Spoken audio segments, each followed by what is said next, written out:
A big thing that I struggled with the first 3 years of my paralysis was incontinence in my bladder. There were points in time where I was changing clothes sometimes a couple times a day, or having to wear a condom catheter all day, every day, in order to keep from peeing on myself. The first thing that I tried was the methenamine, and it seemed to work pretty well, but I didn't want to be on a medication or take a medication every day. So I quit taking that and did some more research and talked to some more people, and I came to the conclusion that the best thing for me to do would be to get Botox injections.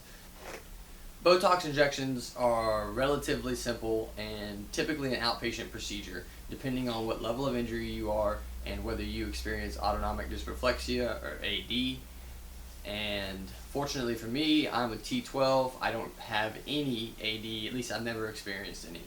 So they were able to do my procedure outpatient. I was able to just go straight into the office of the urologist, and they didn't have to use any anesthesia or put me to sleep or anything.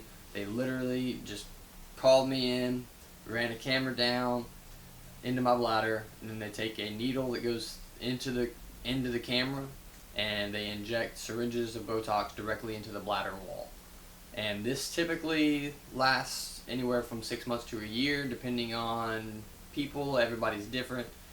But what it does essentially is make the function of the muscles in the bladder a lot less effective.